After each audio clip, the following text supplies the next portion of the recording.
The Long Dark is a survival game that manages to stand above the myriad of other survival games. When I bought it back in 2016, I didn't think I would be sticking around due to my general disdain for survival mechanics and fear of permadeath.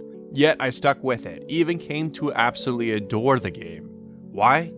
Because The Long Dark blends tense, high-consequence moments with a lonely, thought-provoking atmosphere and engaging exploration that got me hooked. Now I've invested so much of my time in this world. I've wanted to talk about it and gush about it for forever. The watercolor art style makes me want to refer to it as Cold Firewatch. It's a near perfect experience, but it's not a perfect game.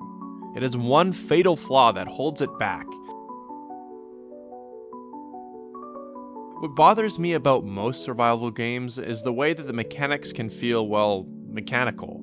I'm not eating, drinking, or sleeping organically, I'm simply responding to a warning indicator and getting it all the way back up to full. The Long Dark has these same mechanics, and I think its mechanics really work because they're complemented by the world that developer Hinterland has created. The atmosphere in this world pushes me to survive, to set goals, plan, and respond to any obstacles. I was drawn in by that beautiful art, which never failed to astound me when I entered a new area or crested a mountaintop. I started noticing the icy breaths my character takes, the birds chirping in the trees, and the wind whipping by. Despite starting each game of survival with little to no food, hypothermia setting in, and hostile wildlife everywhere you look, the game doesn't feel frantic to me in those first few days, unless you're playing on the highest difficulty. The calm moments at the beginning remind me that this survival game, and maybe others, can feel like a sprint, but it's actually a marathon if you want to survive long term. This kept me from getting impatient and simply running around and seeing everything this game has to offer before inevitably falling off a cliff before I got a chance to. And in that time, I would learn the area, plan my routes, invest in creating bases to kind of eat away at that loneliness. And in making my base feel more like a home, I never got too comfortable to the point of laziness, not with permadeath always as the looming threat. It's honestly easy to forget, so I'm in awe, but I'm also cautious, and it creates a mixture of feelings that only this game seems to bring me. It's scary and beautiful and tense and calming all rolled up into one, and the balance is the key. These elements are also reinforced by the environmental storytelling, frozen bodies, the little notes from fellow survivors, the signs of life that spark during an aurora. And maybe there are more elements that I can relate to since I am Canadian. I love the way this game embraces its Canadian identity outside of it just being cold all the time. I feel a sense of pride when I put on a toque that I found or pass by a bottle of maple syrup that I hold with me the entire time and refuse to eat unless I have nothing else. I'm always excited to find whatever they put in next. Despite being punishing, this game has many customization options that cater to my playstyle. I used to play on an easier difficulty, Voyager, which really allowed me to explore and got me feeling more comfortable before I dove in. Now I balance that exploration with the hostile wildlife that Stalker throws at you and the lack of abundant resources. I never got too comfortable, and that feeling of anxiety I have from not knowing when the next spike of adrenaline from a wolf attack would come left me in a perfect back and forth. This game also has its fair share of heart-thumping, terrifying moments. I will never forget the first time I slept in the dam, thinking that I was okay like with most interior areas, and a wolf named Fluffy woke me up in the middle of the night to kill me. I never went back to that dam for years until I realized that Hinterland removed him from that section. The world is harsh and beautiful, and I want to explore all of it.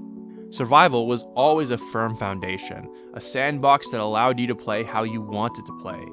And I wouldn't be calling it a perfect experience without the constant stream of updates that they've added.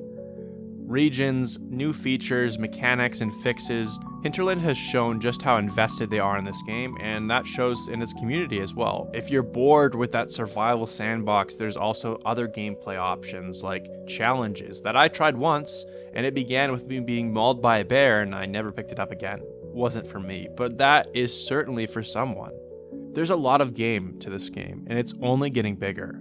The team have indicated that they're going to move on at some point in the future, but for years they've been grinding away at it. And I find myself getting excited every time a new dev diary they publish on their website comes out and tells us what's next.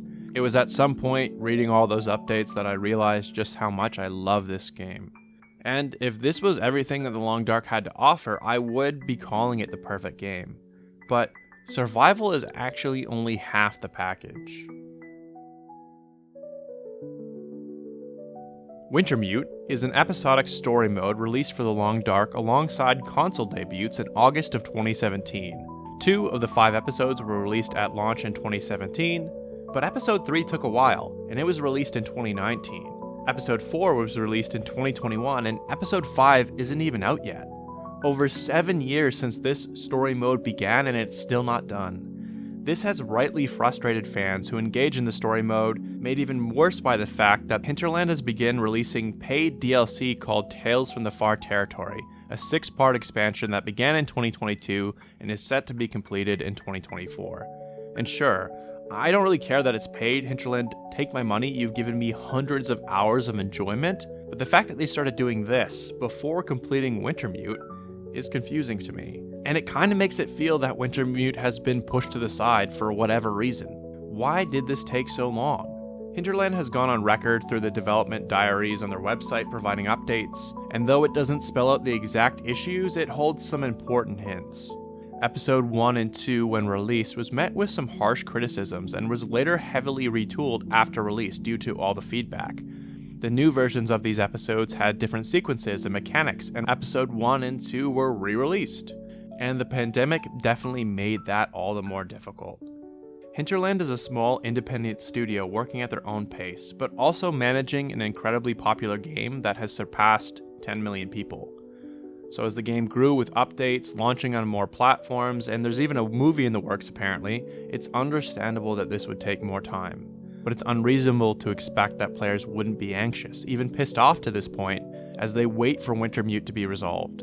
For a time, the developer diary slowed to a crawl, and some even speculated that Wintermute simply would never be finished. Hopefully, one day, it will be completed. They say that 2024 will bring all of this to an end, but who knows? I've been waiting years for Wintermute to finish releasing in order to even start playing it. I started to play episode 1 a little bit and was like, you know what? I'm gonna wait. Yeah, if I had known how long that was going to be, maybe I would have caught up, but now I want a complete narrative experience. And if I can't have that, I much prefer the stories that I create for myself when I'm in survival.